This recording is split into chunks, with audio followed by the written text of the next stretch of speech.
Okay students, good morning. My name is Gurpreet Singh and welcome back to English online classes. Today I am going to describe about might, shall and used to. In this video, I'll tell you where we use might, where we use shall and where we use used to. And also I wrote structure related to might, shall and used to, and as well as examples. And this video is for class CBSE 9th, CBSE 10th and class plus 1. And yesterday we have learned about ought to, need and dare. And also I gave you one worksheet regarding ought to, need and dare. But today I am going to describe about might, shall and used to.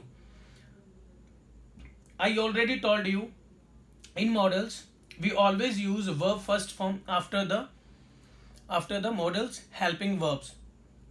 But in tenses we change our verbs forms. We change our verbs form. But in models we do not change our verb form. We always use verb first form in the sentences. Understand? And also I told you about modals. Modals are helping verbs that are expressing about wish, desire, permission, advice, responsibility, ability, etc. Now I'm talking about might, where we use might. So the first thing is might is used for less chances. But here the question is may is also used for chances or possibilities, and might is also used for possibilities. But here the question is might is used for like less chances mean 20 to 25% 25% possibilities, but may is used for like 50 to 60% possibilities. Understand? If we have more chances or more possibilities, on that time we use may. But if we have less chances about something, on that time we use might.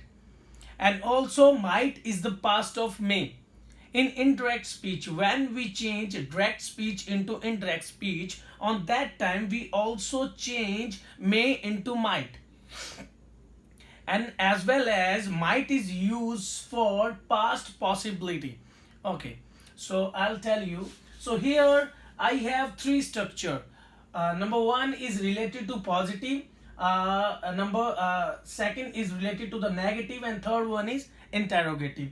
So here in the positive I have the structure is related to might, subject plus might plus verb first form plus object. Here I use verb first form after might, after the helping verb, and the helping verb is might. But in the negative I use not.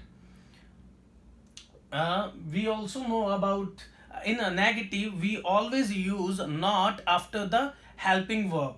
So here I use not after the helping verb might. So here I have the structure is subject plus might plus not plus verb first form plus object.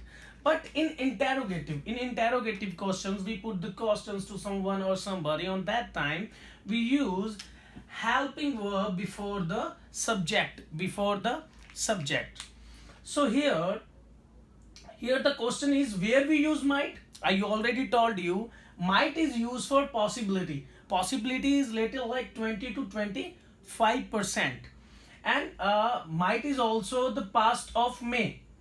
Mean might is used for past possibility. So here I wrote three examples related to might. The first one example is describing about past possibility, and the example is he might have gone to Delhi. In this sentence, please don't be confused, because in this sentence I use have, and after have we always use verb third form, because have is used in perfect tenses. So that's why here I use verb third form. But this sentence is related to past possibility, because this sentence is describing about past possibility. Understand? And the next one is if we have less chances about rain. Less chances mean like 20 to 25%. 20 to 25%. If we have more chances about rain, like 50 to 60%, on that time we use may. It may rain this afternoon.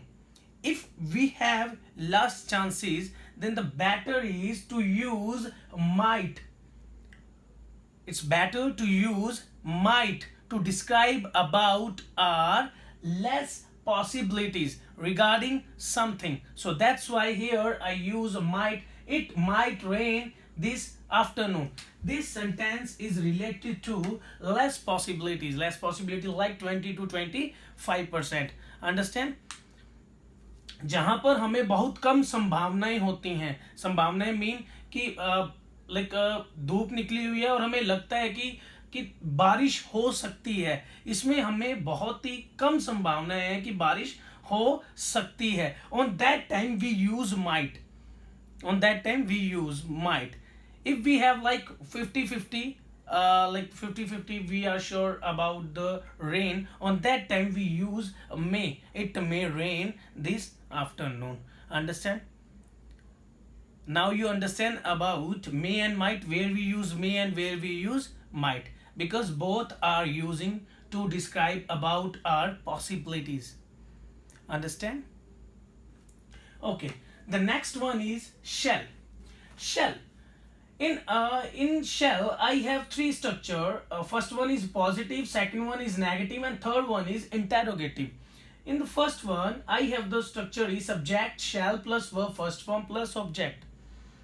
So firstly, I'll tell you shall is used in future, even in singular as well as in plural. So here I use shall to describe about sentence. So here I have the structure is subject plus shall plus verb first form plus object. But in negative I have the structure is subject plus shall plus not plus verb first form plus object. Here I use not in a negative sentence, in a, or negative structure. Understand?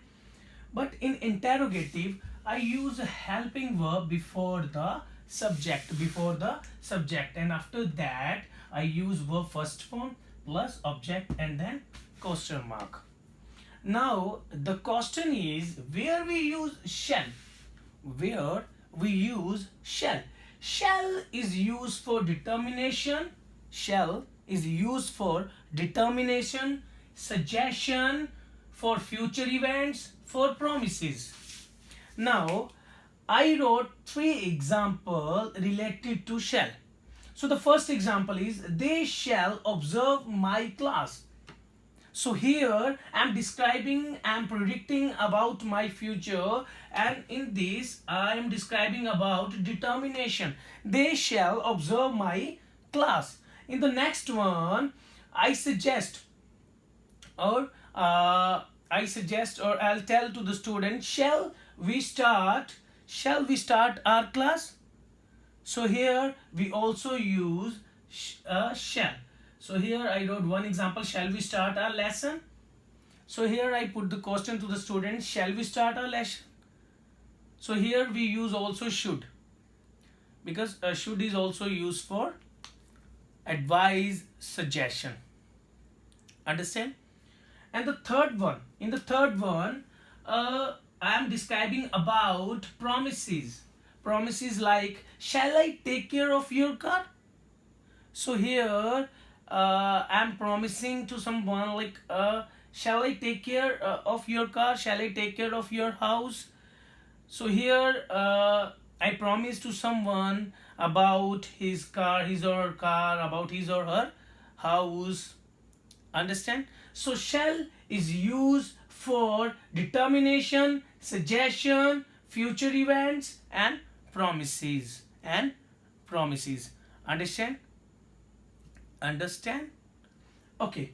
So here now I'm talking about used to. Used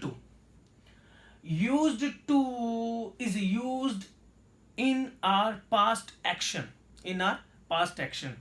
कि मैं वो किया करता था, मैं daily burger खाया करता था.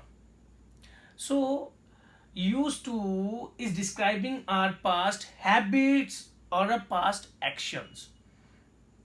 कि मैं रोज वॉक किया करता था, मैं जब छोटा होता था तो मैं बहुत बर्गर खाया करता था. In this sentence I am describing about my past action, understand, or my past habits. On that time we always use used to. So here I have three structures related to used to. Number one is in positive, I have the structure is subject plus used to plus verb first form plus object. So here in positive, I have the structure is subject plus used to plus verb first form plus object. In negative, I use did not. I use did not. And you know already, after did, we always use verb first form. So did not use to plus verb first form plus object. Here, I do not use used to because I already use did not. So that's why I do not use used. Only I use to. Understand? But in interrogative, we use helping verb before the subject. So here I use did plus subject plus used to plus verb first form plus object plus question marks. So used to is used for past actions or our past habits. So here I wrote for example related to these structures. So first one is I used to walk daily. So here I am describing about my past habits. मैं daily walk के लिए जाया करता था. But in present I do not like walk daily. So that's why in this sentence I'm describing about my past habit or past action. So that's why here I use used to. I used to walk daily. In the next